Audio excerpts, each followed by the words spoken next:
Me encantan todas las que elegí. Em, a mí, qué sé yo, pero enseño filosofía, chicos, que no puedo empatizar, ¿entienden? Billy Elliot, a vos te va a encantar, Cata, me imagino que ya la viste, y si no la viste, Yo la vi, profe.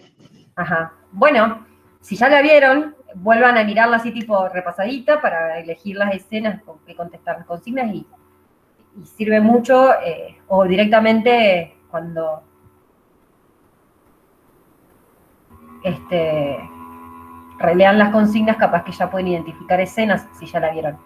La otra, yo les dije, es de la historia de Uruguay, tiene que ver con la última dictadura, eh, en la cual estuvo preso, entre otros, el reconocido expresidente Pepe Mujica, si les interesa mucho la cultura uruguaya y en realidad la política, o por qué fue una vulneración de derechos humanos, o cómo se vivió, les recomiendo La Noche de los 12 años, porque aparte actúa el chino Darín, y, y, bueno, está muy bien ambientada y muy bien hecha. Y la otra es de un... Está buena, sí, sí, está buena. Y la otra, la que está en YouTube, es de César González, que es apodado Camilo Blajakis, es cineasta, filósofo argentino, tiene 31 años creo, o sea, es contemporáneo a mí. Eh, ¿Cuáles son las características de César González? Que él nació y creció en una villa, nació y creció delinquiendo, estuvo en muchos correccionales de menores, vivió lo que es el servicio penitenciario y estando preso estudió filosofía.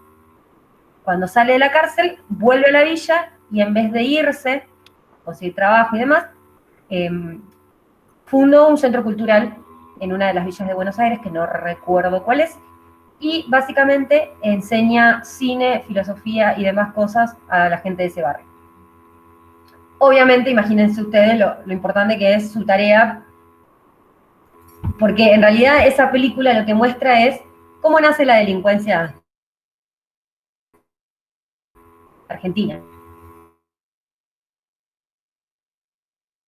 No soy en la calle, en ciertos barrios, o vos decís, o parte de los discursos cuando alguien es robado o demás, bueno, muestra un poco cómo es la cuna de esas cosas y por eso se llama ¿Qué puede un cuerpo? También parafraseando lo que dice Spinoza, de nadie sabe lo que puede el cuerpo, él como que responde ¿qué puede un cuerpo? Y habla de las cosas que se viven en esos barrios. Dura 1 hora y media y está en YouTube. O sea, por eso también les puse como para pensar en términos de pobreza, delincuencia juvenil, etcétera. Sí, Cata, ¿qué ibas a decir? Yo el trabajo ya se lo mandé, como el Ajá. video no lo podía hacer, lo dejé en Drive y le puse el link en el trabajo y compartí la carpeta. Bueno, igual con el link, bueno, después lo voy a ver porque me lo tenés que compartir al mail. Si yo tengo el link, no sé si puedo entrar porque es tu propiedad. ¿Tá? Igual hoy dejé en las noticias los comentarios, las opciones para que me lo puedan mandar. Yo compartí para cualquiera que tenga el link. Ah, ok. Ok, buenísimo. Bueno, la actividad que vamos a hacer ahora consiste en, bueno, seguir con lo que estábamos desarrollando en la unidad 3.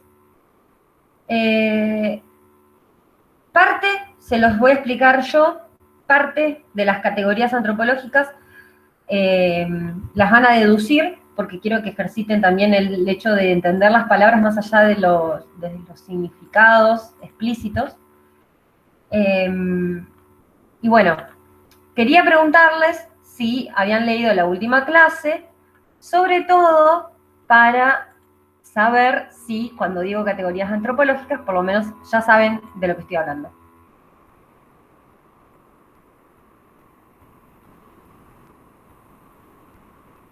Santiago se ríe, ni me dice nada. El resto...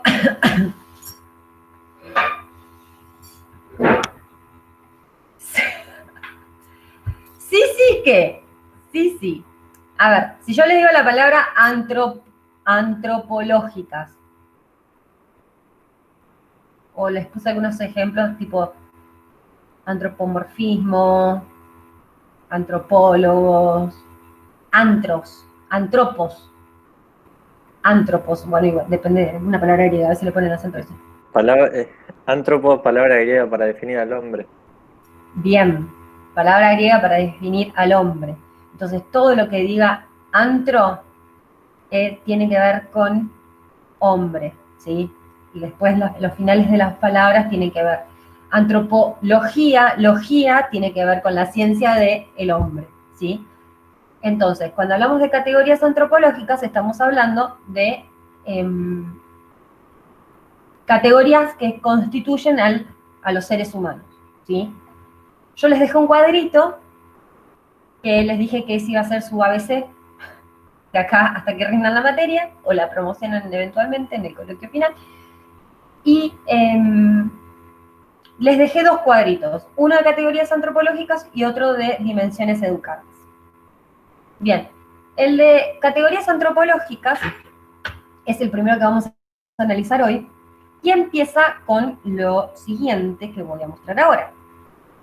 Cuando yo haga preguntas, sin miedo, abran los micrófonos y me contestan porque se me va a complicar leer. Por ejemplo, acá tengo un cuadradito acá sin leer. Pero sin vergüenza.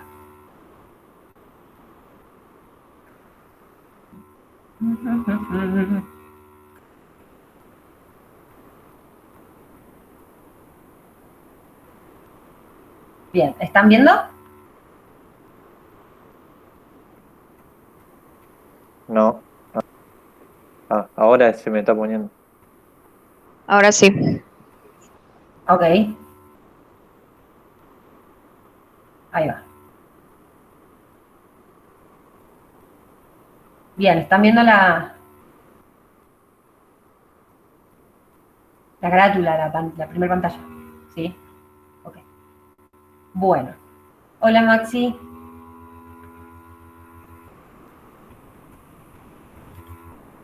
Bien. Entonces, volvemos al cuadrito y de pronto, las categorías antropológicas, ¿para qué nos sirven? Para ampliar las descripciones que podemos dar de los seres humanos. A ver, ustedes cuando se reciban, cuando ejercen esta profesión para la cual están estudiando, no solo se van a fijar en el aspecto físico, porque yo, como siempre digo, los profesores de educación física tienen una tal versatilidad que de pronto, para cualquier actividad escolar o extraescolar, son convocados. Entonces, poder desarrollar toda la competencia humanamente posible es el objetivo de conocer estas categorías. Entonces, de pronto, si yo le pregunto a Santi, porque está mirando justo ahora, sí, fijo la cámara. Si yo le pregunto a Santi, ¿quién es Santi? ¿Qué me contestaría?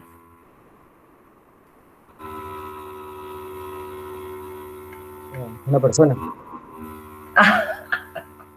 Amazing, ajá. Una persona como. Una persona sencilla, calculo. Ajá, masculino, dice Ale. Bueno, sí. Ajá.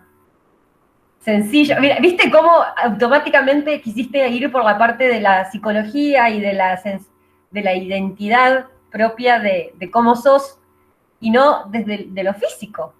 Sí, y el Ale usualmente. primero dijo, yo soy masculino, ¿entendés? Como, oh. Bueno, decir quién sos es la pregunta más difícil de todas. Y elegir cómo responder esa pregunta depende también de qué circunstancia estás vos en qué momento de tu vida para decir, bueno, contesto X cosas. Yo me acuerdo que de chica hice, bueno, un retiro espiritual, en ese momento creía un montón, hice un retiro espiritual y Y la gente, y cuando me preguntaron quién sos, yo me acuerdo que dije algo que rechocó al resto, se ve. Y que todo el mundo se acuerda, y que dije, yo no me acuerdo, claramente, y estoy segura que hoy no contestaría lo mismo, pero bueno, tiene que ver con las circunstancias en las que estamos, pero no podemos negar de que todas estas características antropológicas nos definen, o estamos atravesados, y de alguna manera, cada una de nuestras características que no son propias responden a estas categorías. Entonces, vamos, me confundí. La primera de ellas, así como ven el cuadrito, la unidad biopsico-espiritual-social está en el medio. Porque, ¿qué es esto? Unidad biopsico-socio-espiritual. Y que somos un conjunto de cosas, bio, porque somos seres vivos, psico, porque... Bueno, esa no me acuerdo, espiritual, tampoco, y social, porque somos seres sociales. Espiritual, porque somos abiertos a la trascendencia. Bien, bueno. Y psico no, eso está perfecto. Igual es más sencilla la respuesta. Cuando yo les digo unidad bio-psico-socio-espiritual, ustedes tienen que decir, esa es la definición de hombre. Porque es eso, cuando nosotros hablamos de ser humano, ¿qué es el ser humano? Es una unidad bio-psico-socio-espiritual, ¿sí? O espiritual-social, como sea. Entonces, cuando vean ustedes el concepto, automáticamente deberían decir, ajá, esto es lo que es el ser humano. Bio, sí, perfecto. Bio tiene que ver con nuestra fisiología. Hoy decía Gonzalo de que tienen anatomía de la materia, tiene que ver con lo que naturalmente somos, ¿sí? Cuerpo, tiene que ver con nuestros organismos internos también. Y bueno, básicamente lo motriz, ¿sí? Lo biológico. Psico. Nosotros tenemos estructuras psíquicas, según Freud, que yo les puse en la clase anterior, que él lo define como yo, ello y superyo. Pero además, si nos posicionamos en otra línea, vamos a entender que conciencia, cerebro, cerebelo y demás funciones, si nos paramos en las neurociencias, por ejemplo, también todas estas cuestiones químicas hace que nos respondan. La memoria tiene lugar en nuestro cerebro. Bueno, y este es el organismo principal de todo nuestro cuerpo, porque regula todas nuestras funciones para abajo. Pero además, somos emociones, somos sentimientos. Toda la cuestión subjetiva de cada quien está, o sea, la forma de ser es la impresión, o sea, es el carácter. El carácter son las decisiones y las cosas que nosotros somos, como las cosas que elegimos ser, ¿sí? Entonces, eso está en psico. Está como dentro de psico. Espiritual tiene que ver con esa búsqueda, o esa persecución a la trascendencia, tiene que ver con el conocimiento de una cuestión divina, la tendencia al progreso, a superarnos, a entender que no somos las máximas expresiones en este mundo, sino que hay fuerzas por encima. No quiero hablar únicamente de Dios, porque el Dios puede tener distintos nombres según la religión de cada quien. Pero bueno, es la idea de algo máximo por encima del ser humano. Y social tiene que ver con que es imposible que seamos sin otros, vamos a decirlo así. Es imposible que podamos sobrevivir a una sociedad sin un otro adulto, un otro amigo, un otro hermano, un otro docente, un otro cualquier otro, pero siempre somos con otros.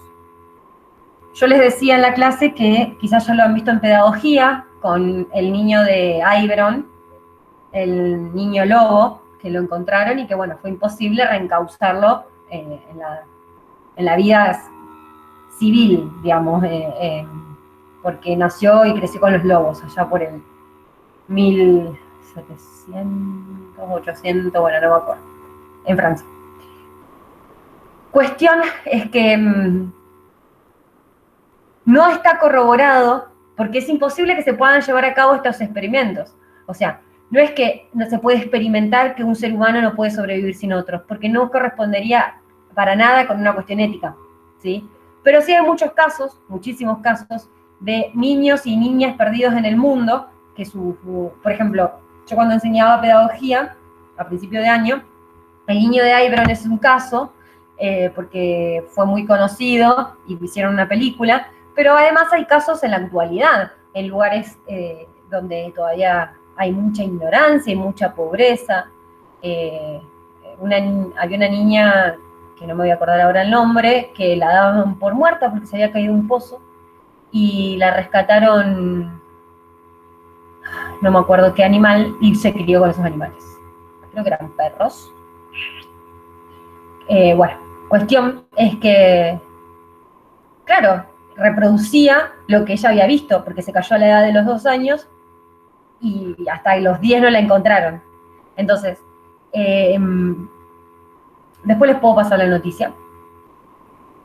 Obviamente, todos los esfuerzos psicológicos, sociológicos, filosóficos van a la reinserción de esa persona, pero se dan cuenta de que es imposible, porque es erradicar los primeros, o sea, las costumbres que vamos desarrollando desde lo innato. Ustedes piensen que nosotros controlamos esfínteres porque nuestro mundo occidental lo dice antes de los 3 años, ¿sí?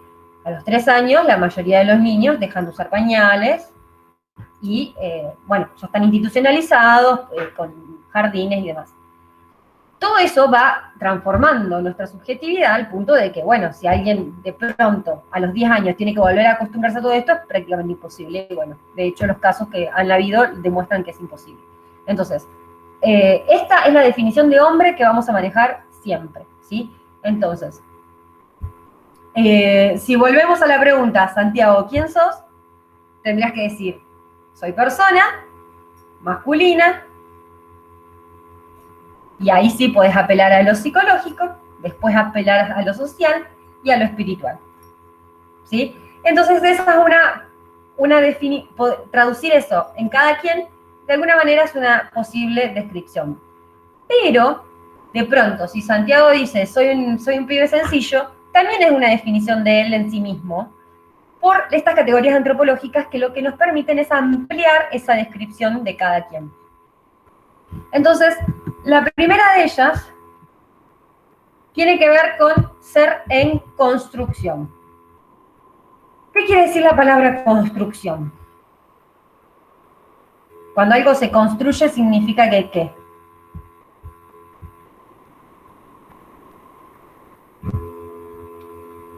Que se está construyendo. Bueno, pero que significa que algo que nace, que se está avanzando, algo que no está hecho y se tiene que hacer. Eso da la pauta de construcción, ¿sí? Algo que... Es como, diría, estoy contando mi historia y al mismo tiempo estoy construyendo mi historia a través de eso. Creo que no sé si me entienden. Sí, ojo, sí. Miren. Ay, me voy a confundir con las pestañas. Acá estoy. Dice Jorge Noro que no somos una cosa definida al nacer, sino que nacemos como tarea, como algo que hay que hacer, ¿sí? Lo interesante del punto del ser en construcción es que tenemos la posibilidad de elegir qué queremos ser. A ver, estamos hablando en filosofía, no estamos hablando de sociología o de política, no estamos hablando de oportunidades, de meritocracia o lo que sea. Estamos hablando de la filosofía, estamos hablando del posicionamiento existencialista de, no me va a salir, Sartre, que dice que estamos condenados a ser libres. Entonces, por esa libertad que tenemos los seres humanos, somos seres en construcción y podemos ser lo que queramos ser.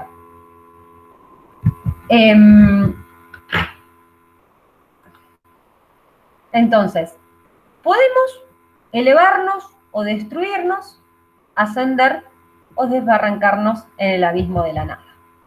Yo me imagino que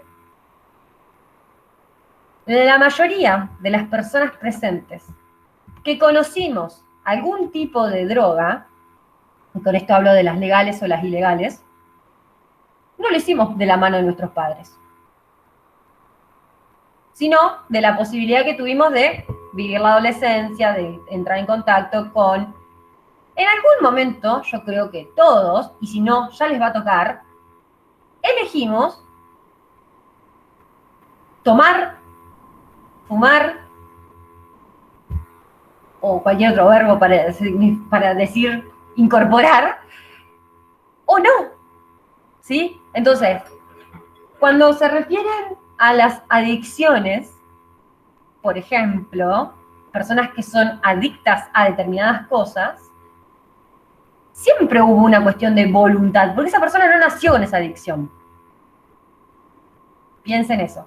Entonces también hay una posibilidad de dejar, está bien, todo lo que, el vicio tiene sus propias características, ¿no? Pero a lo que voy es, no nacemos, por ejemplo, con las cargas que tenemos hoy en nuestra persona. Las elegimos. Y como somos seres en construcción, también las podemos dejar y podemos elevarnos, ¿sí?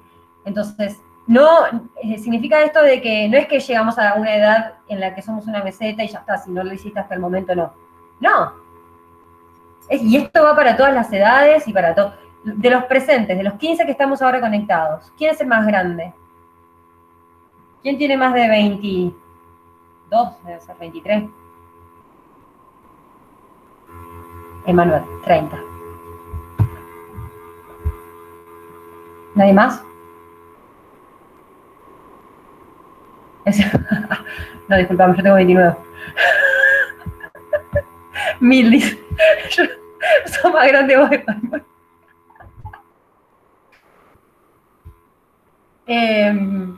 Dije contemporáneo a mí porque es más o menos, es lo más o menos. Bueno, entonces, te aplaudo, Emanuel, porque vos por primera vez estás estudiando ahora, profesorado de educación física, o empezaste antes, dejaste y volviste. Yo me tomé el tiempo, claro, pero empezaste de chico, dejaste. Bueno, yo aplaudo a la gente que elige estudiar siendo más grande de los 20 y pico. El año pasado tenía una alumna de 52 años que quería estudiar para ser docente. Yo, la verdad que la aplaudí a cada clase, porque ni siquiera recibiéndose iba a poder inscribirse en el sistema educativo, porque el sistema educativo te permite ingresar hasta los 54 años. ¿Ustedes sabían eso? Bueno, y esta mujer estudiaba por pura voluntad de querer superarse, y yo aplaudo esto, y es el ejemplo de ser en construcción, que vamos eligiendo. Bueno, Manuel, otro día me contás qué hiciste hasta este momento, hasta elegir estudiar en otro mito. Bien.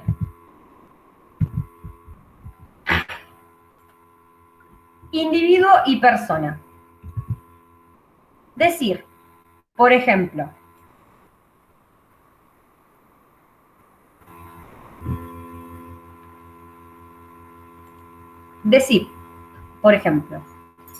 que yo soy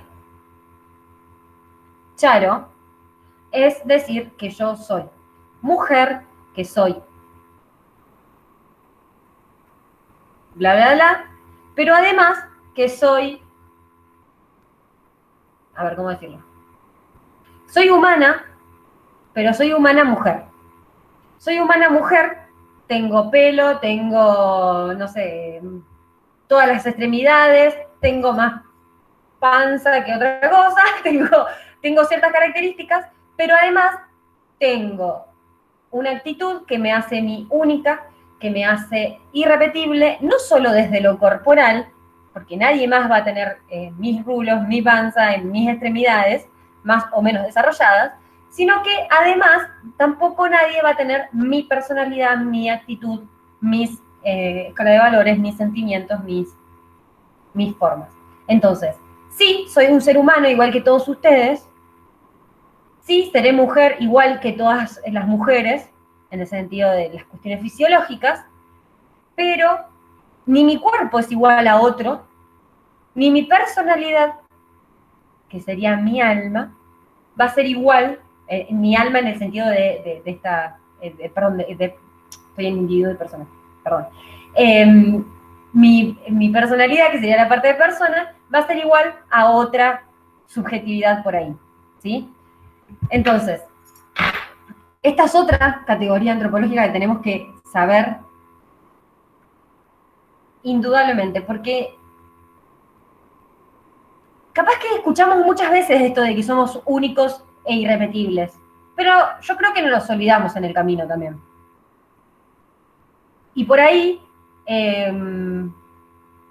los tiempos posmodernos en los que vivimos ahora nos obligan a ser competentes, a ser bellos y bellas con determinados estándares, y estar como en la onda implica que de alguna manera comulguemos mucho la homogeneidad de lo que se consume ahora y nos olvidemos un poco de esto de la...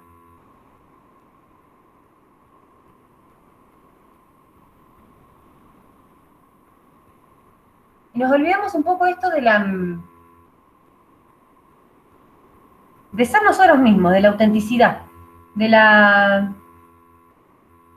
hacernos cargo y de poner nuestro sello singular a todo lo que hagamos y mostremos, ¿sí?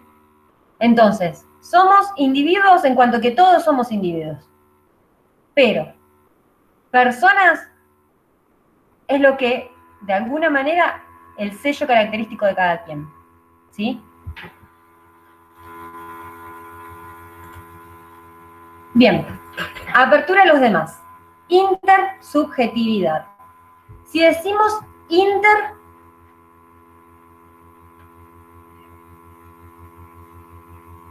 ¿qué significa inter? Interno. No. Propio, no sé. Ajá, sí. Intersubjetivo, la diferencia entre inter, o sea, el antónimo de inter es intra. Entonces, intersubjetivo tiene que ver con algo propio, pero con otro, para afuera. Y algo intra tiene que ver con algo propio para adentro, ¿sí? Entonces, por eso dice este punto, apertura a los demás. Y tiene que ver con esto que les decía hoy con respecto a la palabra socio. Quiere decir que nosotros tenemos apertura a los demás, necesitamos de los demás, y somos en la medida con otros, en la medida que estamos con otros que no somos otros, ¿sí? Esto que estoy diciendo parece muy abstracto, pero en la medida en que se identifica, y esto es psicología evolutiva, de la primera infancia, hay una simbiosis entre madre y niño, bebé, beba, bebé, es lo mismo, ¿entendés? Hablo de la persona recién nacida. Hay una simbiosis con la madre necesaria para la supervivencia, ya sea por el alimento, por el sueño, por la satisfacción en la succión, etcétera, etcétera. Después se da naturalmente esta ruptura de esa simbiosis y empieza ese egocentrismo de la primera infancia que tiene que ver con todo a mi alrededor me pertenece. Este egocentrismo de la edad inicial se rompe algunos se rompen más tempranamente con la presencia de hermanos, otros se rompen en el ingreso en la escolaridad, ¿sí? Que estamos hablando de unos 3 años hoy en la educación inicial. Cuando se rompe esa simbiosis con la madre, esa primera ruptura, obviamente que todo esto es inconsciente, es psicológico, a nivel psicológico. Es la primera vez que se produce un reconocimiento de un otro. Reconocer al otro. madre, al otro padre, a los otros hermanos, es el primer reconocimiento de la necesidad de ese otro. Y ponerle que no haya hermanos, el reconocimiento del no yo está en los mismos padres, ¿sí? En el caso de los hijos únicos. Pero estas secuencias suceden y son necesarias porque es parte de del desarrollo de nuestra subjetividad y persona. Sin contar que en la vida de la infancia, en la adolescencia y en la adultez, necesitamos de otros, porque necesitamos de otros. A ver, ¿quién podría decir de los presentes que puede vivir sin sus amigos o amigas? Me imagino que nadie, espero, si no sería medio ermitaño. Pero, por ejemplo,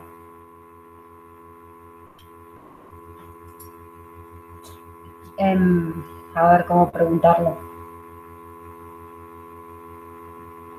¿Quiénes están en pareja de los presentes? ¿Gonzalo no? El resto. Claro, Emanuel y Gonzalo, exacto. Sí, está bien, Ale. A mí también me gusta estar sola, pero tampoco podría vivir sin amigos o amigas. Bien, Fede, Gonzalo, Emanuel. ¿Hace cuánto? Maxi también. Bien, ¿hace cuánto que están en parejas? Luciano. Oh. Creo que 5 años. 5 meses. 2 años y medio, 6 años, 5 meses. Bueno. ¿Quién de los presentes, sobre todo el treintañero, compañero treintañero, quién de los presentes ya pensó en proyecto familiar?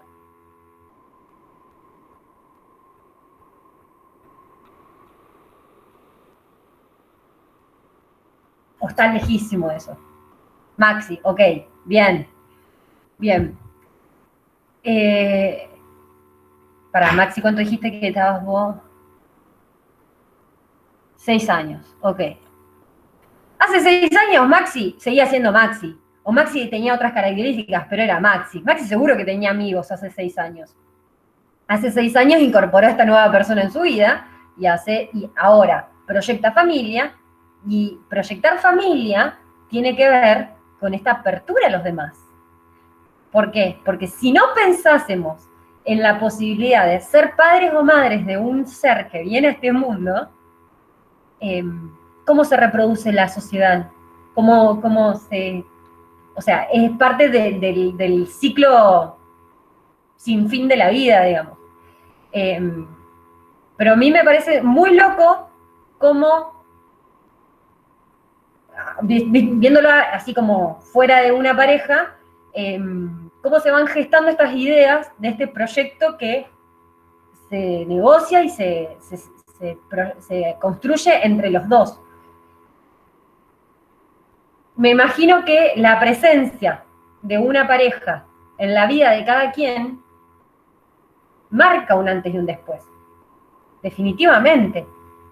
No digo de que sea para siempre, no estoy hablando de amor eterno, pero indudablemente nos van calando en nuestra subjetividad. Porque somos personas humanas y está bien, y está muy bien eso. Obvio, hay amistades que funcionan de la misma manera, o funcionan como sostén, o funcionan como, no sé, todos los amigos me parece que son sostenes. Y puede parecer que a veces no necesitamos ni pareja, ni amigos, ni familia. Déjenme decirles que es mentira. Es mentira eso. Bien. Ahora sí llegamos a la unidad psicosomática, cuerpo y alma. Más o menos lo mismo que veníamos diciendo. Cuerpo, somos todos, ¿sí? Pero no hay almas fuera de cuerpos. Entonces, somos unidades psicosomáticas. Es decir, en la medida en que somos individuos y personas, somos cuerpo y alma, ¿sí? Que funcione como unidad significa de que no hay división o separación entre una cosa y otra, sino que siempre están unidas. ¿Escucharon hablar de dolores psicosomáticos? O cuando te dicen estás somatizando. ¿Qué significa eso? Cuando te duele alguna parte del cuerpo, pero es algo psicológico. Exacto. Cuando, no sé, sabes que tenés que rendir y de pronto te duele la panza, porque tenés nervios y porque entonces te pasa. O alguien te dijo, che, me duele tal cosa, o bueno, con esto del COVID, ay gente, por favor, con esto del COVID, totalmente. Alguien te llama, te dice que tiene COVID, vos ya automáticamente empezás a sentir síntomas. Y me pasó, estuve en aislamiento por eso, me pasó. Entonces, es increíble cómo juega la cabeza por lo psico y lo somático. Pero lo somático tiene que ver con el cuerpo y el alma. Siempre, siempre.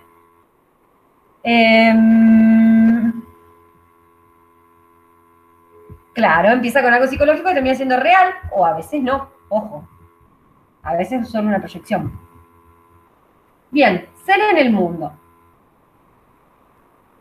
Lo interesante de este ser en el mundo es que empezamos a corrernos un poco de las categorías que tienen que ver con el propio ser humano para hablar de las categorías que tienen que ver con el ser, con el espacio social en el que vivimos, ¿sí? Entonces, ser en el mundo es la categoría que dice que somos también en cuanto al lugar en el que vivimos, el lugar donde nacimos, crecimos y donde nos desarrollamos, ¿sí? No es lo mismo un pibe de 21 años porteño que un pibe de 21 años santafesino. ¿Me explico? No es lo mismo un pibe de 21 años de zona centro que un pibe de 21 años de zona norte, en Santa Fe. También.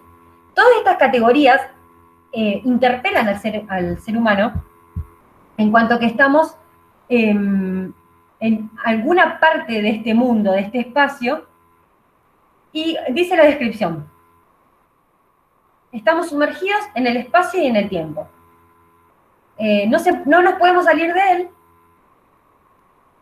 no podemos salirnos de esto de cambiar el espacio y de lo que irremediablemente nos ha sido dado, que es el tiempo, ¿sí? Quizás lo han pensado de que les gustaría haber nacido tiempo atrás, o a las personas grandes quizás les hubiese gustado nacer en este tiempo presente, ¿sí? La cuestión es que tenemos parte de nuestro identikit que tiene que ver con la edad que tenemos y el espacio y el lugar donde nacimos, ¿sí? Piensen ustedes la cantidad de canciones, sobre todo los tangos, bueno, no necesariamente tienen que escuchar tangos, pero sí, siempre hay alguna referencia en la música al lugar donde nació la persona. Al lugar de origen, a aquello que de alguna manera está en la subjetividad guardado como añoranza, pero que tiene que ver con esa herencia que recibe toda persona del lugar donde vive. El porteño. Ah, Emanuel, vos sos el que está de Buenos Aires. Ya entendí todo. Ya entendí todo. Bueno. Ser en el tiempo y en la historia. Y esto también tiene que ver. Bueno, supongo que Manuel, ahora sí me vas a poder ayudar, porque esto sí tiene que ver con algo propio de nuestra edad, que por ahí los chicos más chicos no lo vivieron, no lo reconocen o no se estudió en historia. Que nosotros tengamos esta categoría antropológica significa de que de alguna manera estamos vinculados a la sociedad que nos rodea, estamos insertos en la historia, y que nuestro tiempo personal, es decir, la edad que nosotros tenemos, se cruza con el tiempo que estamos viviendo en el presente. Por ejemplo, en un futuro, todos los que vivimos ahora en pandemia, le contaremos a una generación que no sabe o no supo o que no existió en este momento. ¿Me explico? Por ejemplo, los que nacieron después del 2000, que en este caso creo que son la mayoría, porque todos son muy chiquitos, no saben lo que fue el 2001. Y no saben lo que fue el corralito. Yo tenía apenas 10 años y fui parte de todas las familias afectadas, pero así no cuento toda la historia. ¿Quién sabe qué fue el corralito?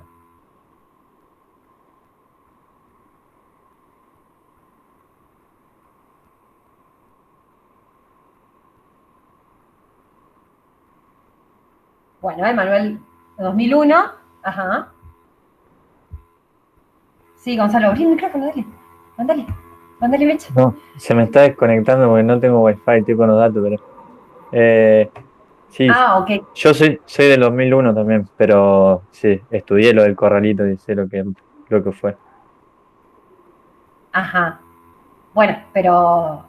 Ok, sí, está bien. Lo estudiaste como nosotros, como todos podríamos haber estudiado la última dictadura, pero no la vivimos. Bueno, 2003. Para los santafesinos en el 2003, ¿qué pasó? Los que viven en Santa Fe.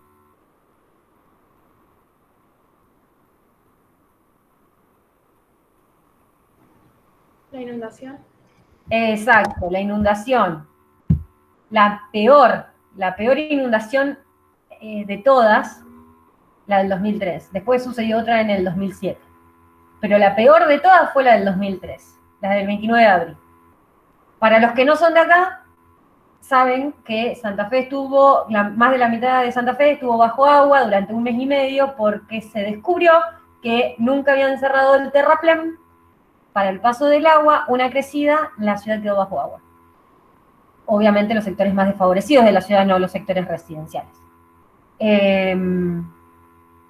Sí, la de la cancha de Colón, sí. No, muy triste todas las imágenes, y de hecho, por ahí por el sur, ven ustedes, bueno, si van desde Santa Fe al instituto, bueno, no fueron nunca al instituto, abort lo que iba a decir, ya fue. Pero ahí por Barrio Sur estaba todo bajo agua, porque en realidad el salado es ese por el que pasa el puente del instituto. Así que, sí, era la cancha de Colón bajo agua, hospitales bajo agua, miles de casas de personas bajo agua. Bueno, no hubo tantas muertes, pero sí muchísima pérdida material y muchas enfermedades y muchos centros de evacuación. Y bueno, fue catastrófico por malas decisiones de los políticos. En ese momento, en el 2003 no, porque yo era muy chiquita como para ir a ayudar, pero en el 2007 sí fui a ayudar a los centros de evacuados. Y eso también define de alguna manera quién soy yo, ¿sí? Por eso, no es lo mismo hablar de la última dictadura cívico-militar frente a adolescentes que hablar con personas que vivieron en esa última dictadura cívico-militar, que serían las personas más o menos de 40 y pico, 50 y pico, 60 y pico, de 40 y pico para arriba, ¿sí? Y no es lo mismo hablar de la última dictadura cívico-militar en las grandes ciudades o en las grandes polis que hablar con gente del interior, ¿sí? Porque la gente del interior, y no hablo del interior de Buenos Aires versus provincias, sino hablo del interior de las provincias respecto a las ciudades capitales. La información se tergiversaba muchísimo, el terror en el campo no existía, ¿sí? En cuanto a que la circulación de la gente, el toque de queda y demás, todas esas cuestiones que se saben de registros históricos, y depende de dónde vivías y depende de dónde estabas y depende de la actividad que hacías, vivieron más o menos ese último periodo con más o menos temor o miedo. Por eso genera tanta controversia y por eso tantos adultos sostienen que con los militares se vivía mejor. Porque esos adultos que sostienen eso, claramente vivieron otro otra cosa, otra cuestión distinta a la que vivió digamos, la parte de los perseguidos, ¿sí? Eventualmente eran los montoneros, pero mucha otra gente también, digamos, por ser conocido o estar en líneas de. Y con esto me refiero, yo enseñando filosofía y otra cantidad de gente del palo de la intelectualidad. Bien, entonces, volviendo con esto, por ejemplo, ¿ustedes escucharon hablar de los millennials, de los centennials, de las generaciones? ¿Sí? ¿Escucharon hablar de que cada generación está marcada por algunos hechos históricos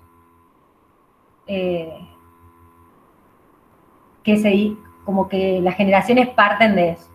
Bueno, los centennials, supuestamente el hecho histórico que les da inicio a esta etapa tiene que ver con las Torres Gemelas.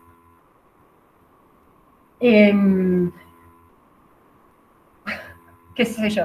Yo también me acuerdo de las Torres Gemelas, también estaba sentada en un día del maestro viendo cómo las imágenes de cómo derribaban las torres, pero bueno, por ejemplo, haber vivido eso no es lo mismo que estudiarlo de los libros. Y eso, repito la idea, es lo que nos va constituyendo como sujetos, como personas, como seres humanos. Bien. Otra categoría antropológica, ser sexuado. ¿Qué tiene que ver con esto de ser masculino? Puede ser que al vivenciar el suceso nos marque y afrontemos las cosas condicionados. No sé si la palabra exacta es condicionado. Sí, pero Emanuel, va más allá de lo personal. Tiene que ver con el tiempo que estamos viviendo. Por ejemplo, un rosarino, si le hablas de lo que pasó en Salta 2022, que explotó el edificio, no importa si no lo vivió. O sea, no importa. Tiene que ver con algo que afectó a la ciudad entera, ¿sí? Y que afectó en realidad la historia de Santa Fe, una más, ¿entendés? Por eso, el mejor ejemplo es pandemia. El mejor ejemplo es esto de ser en el tiempo. En algún momento vamos a contar esto como anecdótico, como historia. ¿Te acordás que se salía con un tapabocas? Vamos a decirlo. Yo sé que esto va a pasar en algún momento. Pero la única manera en que... La única manera de poder hacer de esto algo que no sea repetitivo tiene que ver con la memoria, ¿sí? Por algo, los 24 de marzo se celebra la memoria, la verdad y la justicia. El Día de la Memoria, hablar de memoria en pedagogía o en filosofía, tiene que ver con no volver a repetir esos errores que nos mandamos. Está bien, esta pandemia, como que no sé ni quién tiene la culpa, ni cómo poder solucionarlo. El punto es que por el momento tenemos que cuidarnos y es parte de nuestra responsabilidad contagiarnos o propagar esto o no. Entonces, ahí yo me quedo en ese discurso de lo que podemos hacer nosotros para no afectar a más personas o que esto sea más rápido su propagación. Bien. Categoría antropológica, ser sexuado. Obvio. Obvio. De hecho, decía, hoy cuando le decíamos Santi y él le pone masculino, claro. Y una identidad de género, una orientación sexual, una posición sobre quiénes somos y quiénes queremos ser, tiene que ver con la sexualidad de cada quien, ¿sí? Somos seres sexuados en la medida en que no es que la sexualidad es algo que también va caminando por la calle y no está dentro del ser humano. Es parte de nosotros, estamos atravesados por nuestra sexualidad. Es como que si le pongo más palabras me parece que es todo redundante, porque la idea es esa. ¿O quién de ustedes no se reconoce como un ser sexuado? No se identifica con un género, no identifica qué sexo le resulta atractivo, como si, y esto no tiene que ver con el acto sexual en sí, tiene que ver con una cuestión de ser, ¿sí? O no tiene que ver con, ay, sí, porque yo siento que, no sé, soy sexy o no soy sexy, o gusto o no gusto, no, va más allá de todo eso. Tiene que ver con, hay personas que como que lo expresan más y lo demuestran más, y otras personas que no, pero no significa que una lo tenga más o la otra menos. Es parte de nuestro ser, ¿sí? ¿Dudas, comentarios en este momento?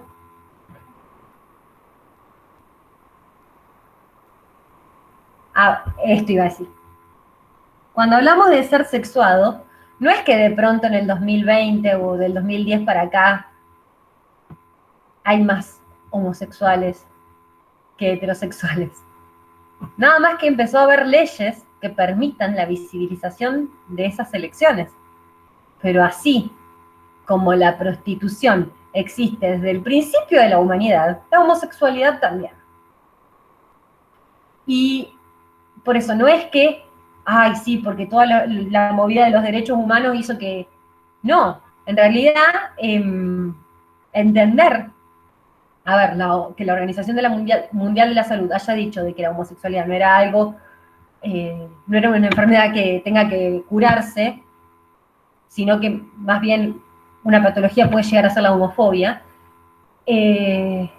son cuestiones de discursos, de investigaciones y de leyes, por ejemplo, la identidad de género, la del 2015, que permiten, o no, la identidad de género no me acuerdo si es del 2015, pero bueno, la del matrimonio igualitario, sí, la del matrimonio igualitario, sí, que permiten vivir esta sexualidad de manera libre y no únicamente acatando a ciertas normas de lo esperado por las personas, ¿sí?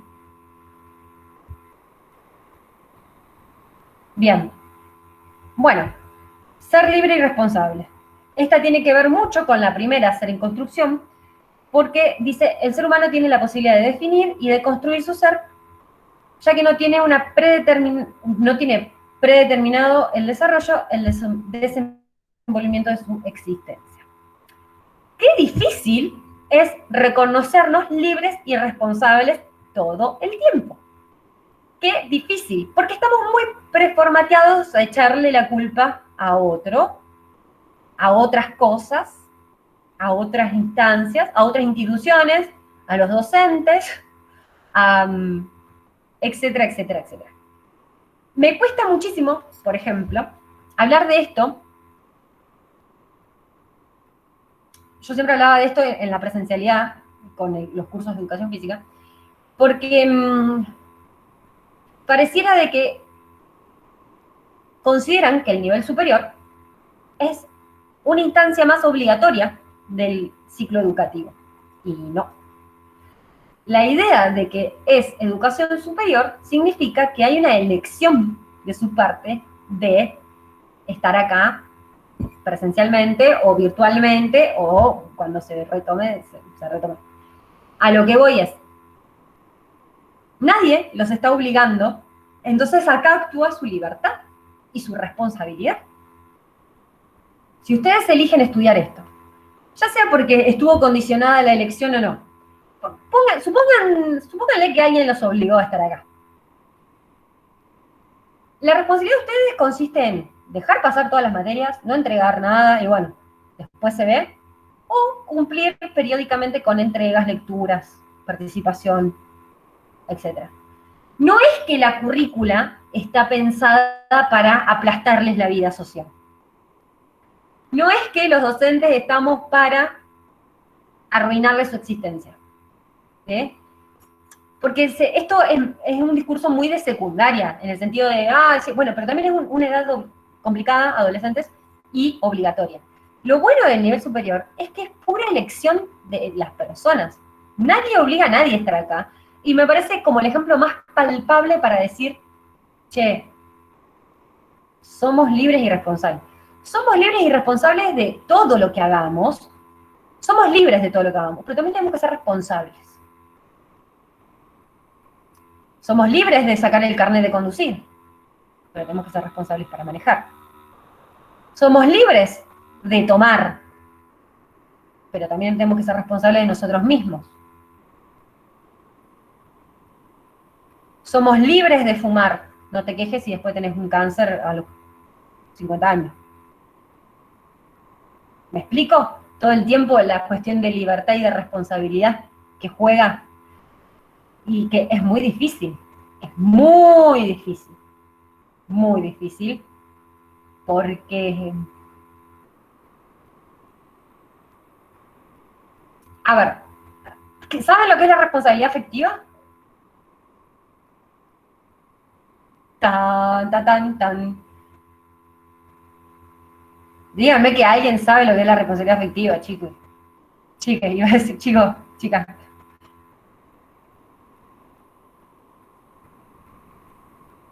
¿En serio no saben lo que es?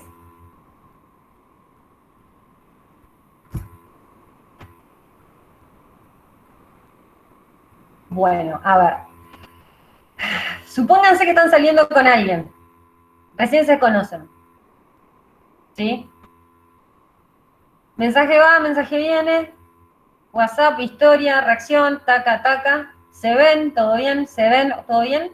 De pronto y porrazo, dejan de hablarle. ¿Le suena? ¿Le suena la situación? Ok. ¿Por qué hablo de responsabilidad afectiva ahí? Porque en la medida en que vos te abrís con el otro, estás generando expectativas en el otro, ¿sí? Vos por tu libertad elegís conocerte con tal persona. Responsabilidad tiene que ver, y responsabilidad afectiva tiene que ver con, capaz que, tipo, mandar un mensaje, che, no, mirá, la verdad que estoy en otra. Besi.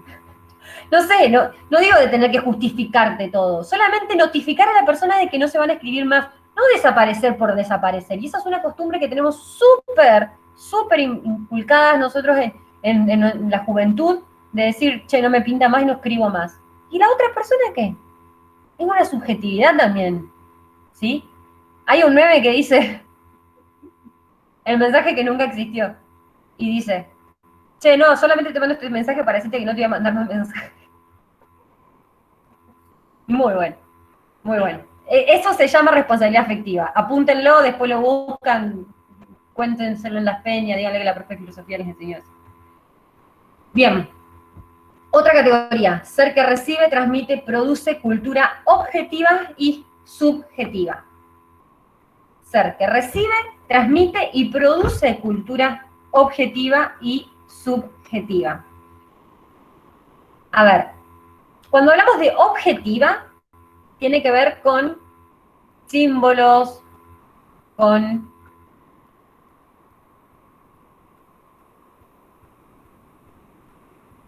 La estás lastimando igual si le dejas de hablar, ¿eh?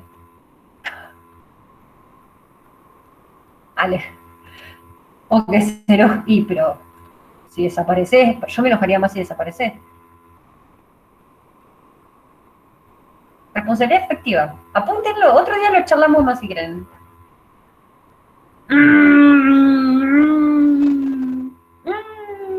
Es para debatir, sí. Es para debatir. Bueno. No me desconcentro. No vamos a terminar más si no.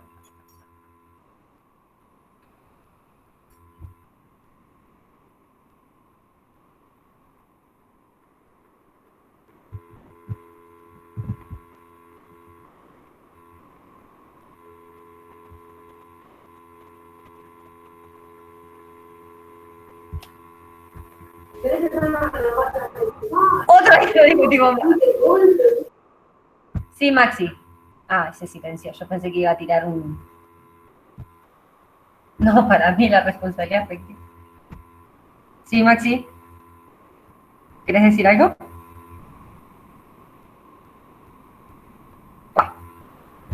Creo que se tildó.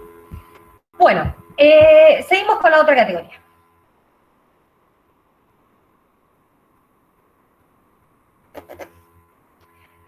no nos detengamos en la responsabilidad afectiva, después lo debatimos, después si quieren, cuando hablemos de ética y moral, traigo todos estos debates, uff, en ese momento,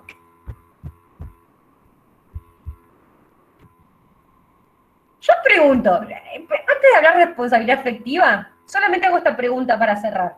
¿Alguna vez a alguien de los presentes le rompieron el corazón por algo? Si me dicen que no, me voy a encargar de que se lo rompa.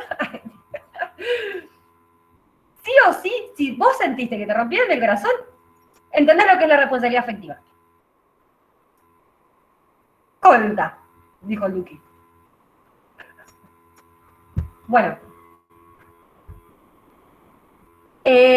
Volviendo. Cultura objetiva y cultura subjetiva. A ver, cuando hablamos de objetivo es algo que, cuando hablamos de algo subjetivo es algo que es desde nuestro punto de vista individual de cada quien. Cuando hablamos de que algo subjetivo es algo... No, Ale, bueno, pará un poquito, pará que estamos cambiando de categoría, después debatimos todo lo que quieran. Cuando algo es objetivo, es algo que todos lo vemos de igual manera y que no responde a la mirada de cada quien, sino a algo que es como está conciliada en la opinión general, ¿sí? Por ejemplo, ser que transmite, produce y, bueno, cultura, no vamos a negar de que Gustavo Cerati fue icónico en la historia argentina, en la historia del rock, objetivamente hablando. Subjetivamente, alguien puede decir que estuvo bueno o malo, o lo que sea. Pero objetivamente, Gustavo Cerati marcó un antes y un después en la cultura del pop rock argentino. Idem, Charly García. Idem, los Beatles. Idem, los Rolling Stones. Idem, Led Zeppelin. Idem, cualquier banda, por ejemplo, de música. Que es el palo que más sé. Messi. Maradona, chicos, Maradona. Maradona es símbolo él en sí mismo. Es...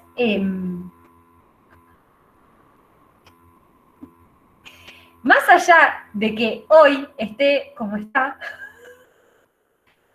que da un poquito de vergüenza, decir Maradona es la carga que tiene Messi, básicamente. Veía un meme el otro día que decía... Messi hablando así con la remera del Barça. Y decía, ¿qué me van a decir? ¿Que Maradona también se fue mejor que yo del Barça? Claro, Messi tiene en su espalda el otro símbolo que es Maradona, respecto de la cultura argentina, que es el fútbol, ¿sí? Maradona, como Tevez también, es el símbolo de lo que significa el fútbol para la Argentina, ¿entienden? Más allá de que subjetivamente se lo reconozca a uno o a otro, tiene que ver con, por ejemplo, la historia de Tevez, de la cuestión esta cultural de que en el Fuerte Apaches todo el mundo cree que va a ser el próximo Tevez. ¿Me explico?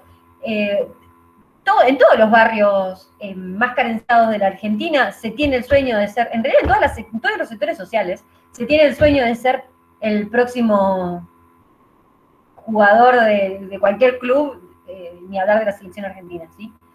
La idea del fútbol como promoción cultural, como identidad, como el gran proyecto de vida, es parte de nuestro escenario también argentino. Ni siquiera tanto latinoamericano, más que nada argentino. Bien, ¿qué otra cosa se les ocurre? Bueno,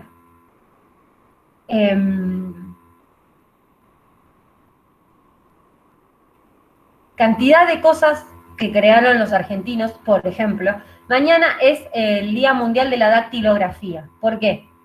Porque Juan Bucetich, argentino, fue el primero que registró que las huellas del dedo gordo, el famoso que te pintan los dedos cuando te meten preso, es el símbolo nuestro personal, es casi como el ADN, en cuanto de que no hay, que esto es lo que nos define parte de nuestra identidad que no se puede repetir con otra, ¿sí? Esto lo descubren en 1800 no sé cuánto, Juan Bucetich, argentino, y es cultura, producción, transmisión para para el mundo. La semana pasada fue el Día de la Radio, ¿sí? El Día Mundial, el Día Nacional de la Radio. No es que antes no había transmisión de radio, sino que fuimos los argentinos los primeros en transmitir un programa cultural, una ópera, desde el Teatro Coliseo para el resto del país. Entonces, estos así casos parecen aislados, tiene que ver con las herencias culturales de las cuales nos tenemos que apropiar porque tiene que ver con nuestro ser nacional, digamos. Y en la medida en que haya otros argentinos y que nosotros nos movamos y transmitamos lo que nosotros producimos, también tiene que ver con el hacer cultura, ¿sí? El deporte en general de la Argentina es cultura, ¿sí? Ustedes, si tienen que pedir subsidios o armar grandes proyectos de intervención sociocomunitaria desde el deporte, probablemente vayan al Ministerio de Cultura a pedir que les subsidien una parte, ¿sí? Eso tiene que ver con que es el área que responde a la promoción de oportunidades, de autoconocimiento, etcétera, etcétera. Había alguien, que no me acuerdo quién, que puso en el primer foro de presentación que había sido árbitro de un montón de partidos, también a nivel internacional. Bueno, lástima que no podemos recuperar el testimonio acá, pero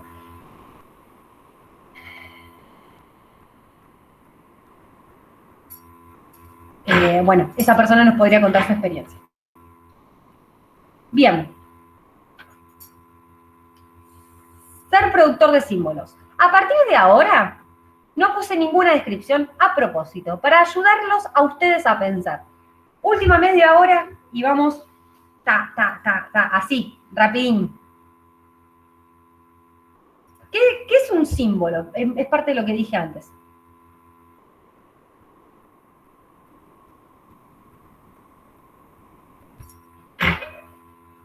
A ver, ¿qué se les ocurre que puede ser esta categoría? Ser un símbolo es como ser la figura de algo, ser algo que represente a cierta cosa. Exacto, una identidad, exacto. Entonces, esos símbolos no vienen por añadidura, no caen del cielo, son construcciones, ¿sí? Son construcciones que son propias de los seres humanos y que somos nosotros los que las producimos. Piensen cuál sería un símbolo argentino.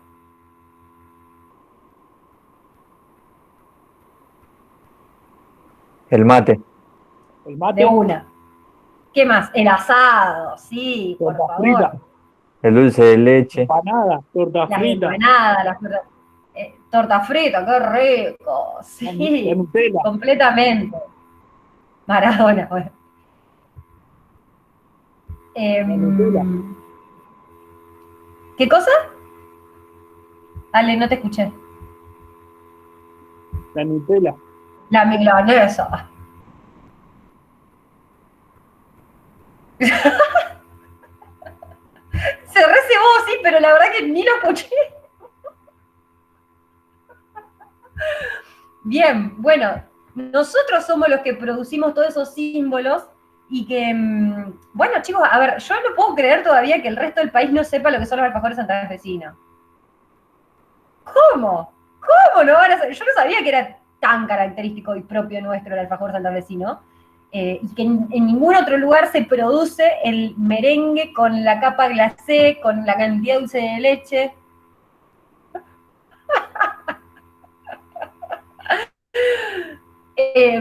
Por ejemplo, en Santa Fe le decimos masitas a las galletitas, y serán masitas, forever masitas, ¿entienden? Masitas. No son galletitas. No, no se dicen galletitas, se dicen masitas acá. Bueno, la manera también en que se llaman en otras partes a distintas... Aguante. Emanuel, guarda que acá somos más de locales.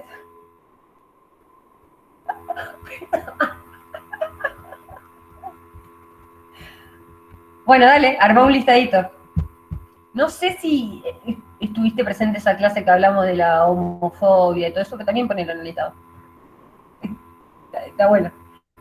Bien, perfecto, productor de símbolos. Ajá, los quiero ver ahora. Frágil e imperfecto. ¿Por qué es una categoría antropológica nuestra? Que seamos frágiles e imperfectos. ¿Qué se les viene a la cabeza?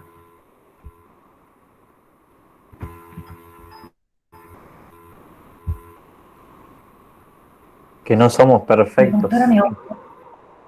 Que nadie es perfecto. Ajá. Y que aunque sea lindo siempre va a tener un defecto y todas esas cosas. Aunque juegue bien al fútbol, algo mal haces en alguna otra cuestión, aunque parezcamos perfectos, claramente no lo somos. Muy bien, cometemos errores, nos equivocamos, de ellos deberíamos aprender, pero el único ser humano que se confunde 2 veces con el mismo error es el ser humano. Hace poco me confundí de nuevo con el mismo error. Le pintaba el lagrimón.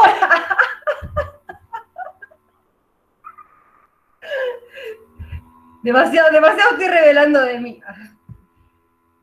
¿Y por qué frágil? ¿Por qué la palabra frágil?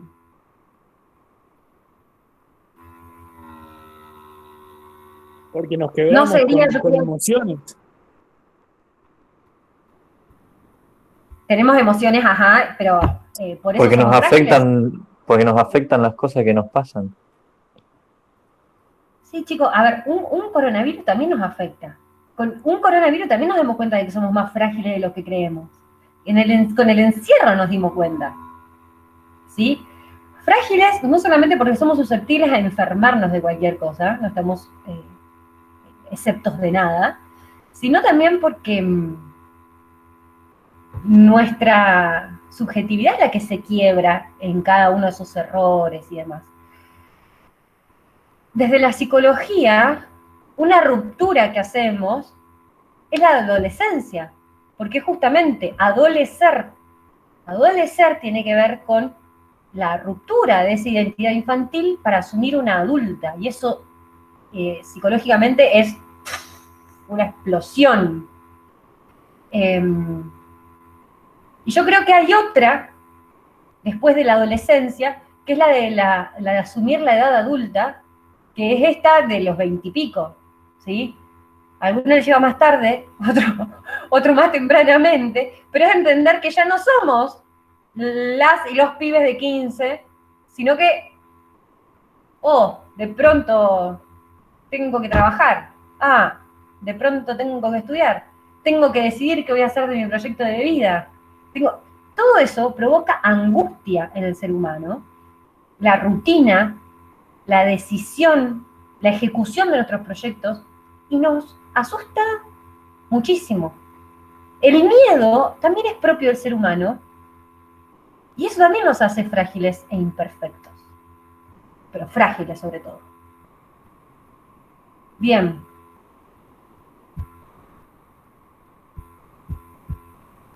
Ale, vos no venías de entrenar. Lo que dijo Nietzsche. Ajá, sí. De que estamos cansados de ser caóticos y cambiando todo el tiempo. Sí. Ya fue en esta idea de... Vieron que a veces como que asumimos que, no, este está re loco, no, esta está re loca. Como que señalamos a un otro que padece otras cosas. Dale, ¿quién no está re loco? O sea, todos tenemos mambos. En ese sentido, todos somos imperfectos, pero parece que desde el discurso y desde el prejuicio podemos rejustificar que otra persona tiene mambos y en realidad todos los tenemos. Nada más que algunos somos más conscientes que otros, pero en realidad todos. Bien. Ser para la muerte. Porque claro, porque la idea de fragilidad y de imperfección nadie habló de la muerte. Pero primero somos frágiles porque podemos morir en cualquier momento. ¿Por qué dice ser para la muerte? Porque ese sería el fin de la existencia, o sea, en el mundo. ¿Pero por qué sería una categoría antropológica? Y porque todos los seres humanos mueren. Es el fin de la cadena, del ciclo de la vida. Sí. Pregunto. ¿Cuándo fue la primera vez que conocieron la muerte? Y todavía no. ¿Cómo? ¿No se te murió nadie cercano? ¿Un Sí. perro, aunque sea? Sí, más. Con algún familiar cercano, claro. Sí. Conocer la muerte tiene que ver con eso, con uy, esto nos va a pasar a todos. En la primera sensación de somos finitos, somos mortales. Obvio. Entonces, esto de replantearte un montón de cosas a partir de la muerte es la categoría antropológica que nos identifica. Porque sabemos que vamos a morir. Y sabemos que todo a nuestro alrededor, todos van a morir. Incluso los animales. Entonces, ahí es cuando nos posicionamos en esta actitud reflexiva y ahí es cuando uno dice, che, ¿vale la pena esto? Si me muero mañana ya fue.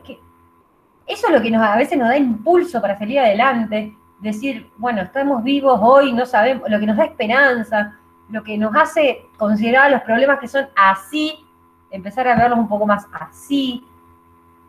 O tomar Ser conciencia. conscientes de... Perdónale, ¿qué? No, lo mismo que dijiste, tomar conciencia. Tomar conciencia, por eso, no es que ser para la muerte únicamente es saberse finito uno mismo. Es saber que toda existencia humana es finita. Y eso también angustia. Ojo, eso también es difícil. Hay personas que, bueno, más adelante lo vamos a ver, una actitud frente a la muerte es negarla. Una actitud frente a la muerte es usar la excusa todo el tiempo. No sé. Tiene que ver con decisiones y filosofías y, bueno, modos de vivir la vida. Bien. ¿Cómo sería negarla? ¿Cómo sería qué? Negarla. ¿Negarla? Sí. ¿No escuchaste nunca de personas que no quieran hablar de la muerte porque les genera? Ah, No, los pone mal, no le gusta enterarse. sí. Hay mil, o sea, de... Ah.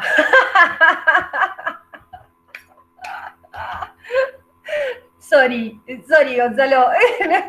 Bienvenido a un mundo que apesta. Pero sí, somos finitos.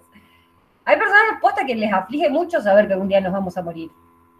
Y entonces, no, bueno, eso no me va a pasar a mí, no, bueno, eso no le pasa a mi familia, no, bueno, eso no les va a pasar. ¿Entendés? Como, no. O cuando pierden a un familiar no quieren nunca más hablar del asunto. Y se convierte en el tema tabú que nadie habla en las familias sobre ese familiar fallecido. Entonces, eso tiene que ver con una actitud de negación. Okay. Ahora sí, la quiero arreglar.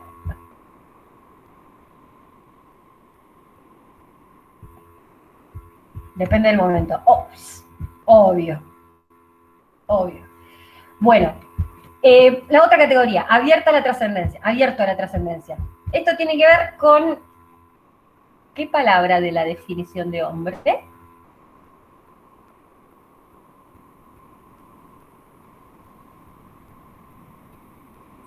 Que hablábamos hoy temprano.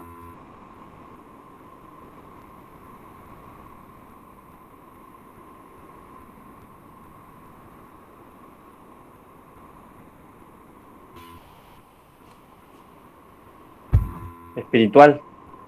Exacto. Espiritual. Una pista, dice Manuel.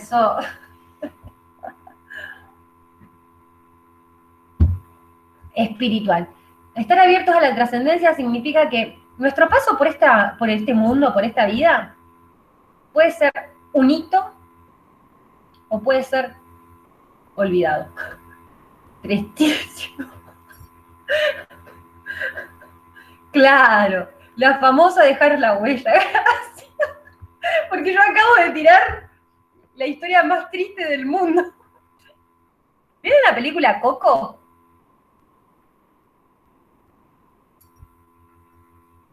Si no la vieron, véanla. Y si la van a ver, búsquense papelito para llorar, porque te rompe el cora. Si hace mucho que no le rompen el cora, véanla. Así también le rompen el cora y es un ejercicio. Un ejercicio para estar más fuerte la próxima vez que venga. Bien, entonces, uno cree que estar abierto a la trascendencia, o sea que lo único que consideramos trascendencia es tipo Susana Jiménez o, no sé, Rodrigo o Walter Olmos. Señora, ¿qué tiene? No, bueno, en serio, parece que la trascendencia tiene que ver con la fama y la gloria, ser Monzón, tipo, para tener, no sé, 6 títulos internacionales de boxeo, y un femicidio encima. Hay que ser Monzón para trascender en la historia. Y no. Cata, no te me hace reír, porque encima te tengo ahí primerita, arribita. Veo todas tus facciones. A ver, ustedes pueden reconocer a docentes que hayan tenido en la escuela que los hayan marcado, ¿no es cierto? Personas que ustedes como, no sé, que se hayan cruzado en la vida y la tengan de referencia. La trascendencia también pasa por dejar esa huella en un otro y tiene que ver con esta dialéctica que vamos a ver más adelante, de maestro y discípulo. En filosofía funciona como quien te guía y quien te sigue, pero que ni siquiera es consciente de uno y otro, ¿sí? Entonces, en la medida en que nosotros entregamos lo mejor de nosotros para determinado fin, y hay personas que lo toman y lo siguen y lo continúan, y si no son conscientes de nuestro paso por ahí, es de alguna manera trascender. Sí, iba a contar una experiencia personal, pero ya fue. Vamos a terminar con las categorías. Ser complejo. Ser inspiración o ser referente para un otro. Sí, pero guarda, porque a veces ser inspiración o ser referente, hay una cuestión ahí de alimentación de nuestro ego, que no es la idea. No es la idea. No es la idea la trascendencia en el lado de reconocimiento en este presente. ¿Me explico?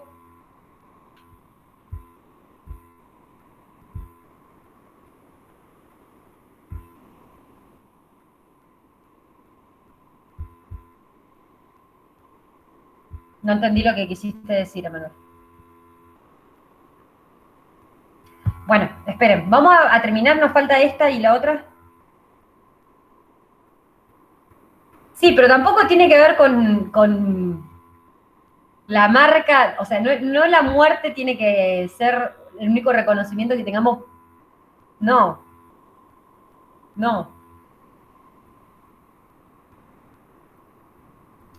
Bueno, ya lo vamos a desarrollar más.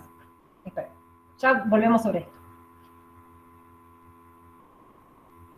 Ser complejo. Nada y todo a la vez. Justamente, ese es el ser humano.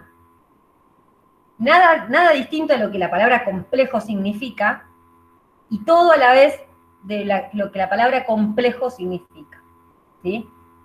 Somos complejos no solo desde lo físico, ni desde lo psicológico, somos complejos en todo lo que representa la vida humana y en todo lo que significa la humanidad, ¿sí?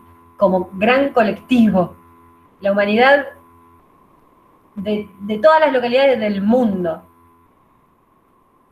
Tan complejos somos que si tenemos que pensar por qué sucedió la Segunda Guerra Mundial o la Primera Guerra Mundial, ¿por qué existen las guerras? ¿Por qué todavía existen las guerras? Está bien, capaz que en el 1900 y pico no había tantos recursos, pero hoy,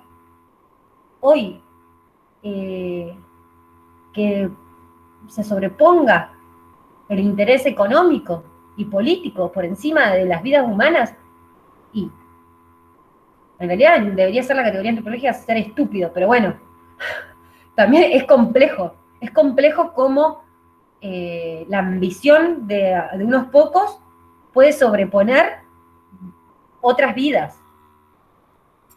Pero esto es complejo todo, por eso es complejo cómo vivimos nosotros, cómo elegimos vivir, cómo otros eligen vivir, cómo se domina a la humanidad en general, las decisiones que tomamos.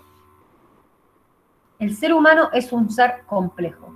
Y en esa misma línea, la última es que somos un misterio. En cuanto que hay tanto de nosotros mismos que no sabemos, y hay tanto que no sabemos de los demás, y el no saber no significa no saber de lo que somos capaces, no, significa no saber en general nada. No quiero confundirlos con más palabras.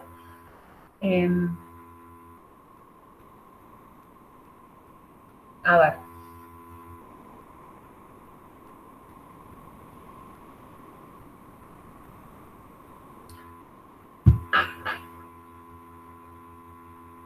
Sabemos que somos libres. Sabemos que el ser humano es libre por naturaleza.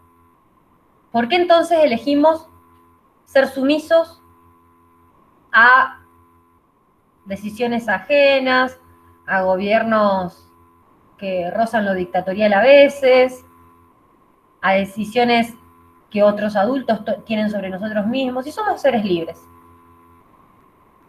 Bueno, ¿por qué a veces renunciamos a nuestra condición de libertad por completo, sumiéndonos en una vida ajena, en el sentido de que alguien decida por mí ya? Bueno, ese tipo de cosas representan la complejidad y el misterio en sí mismo.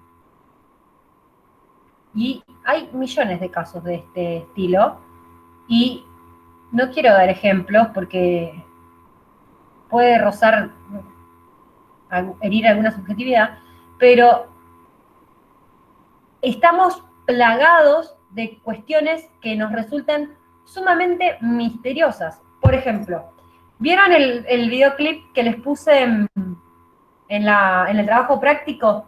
Que fue uno de los primeros que les hice ver, Are You Lost in the World? Que era la caricatura, blanco y negro.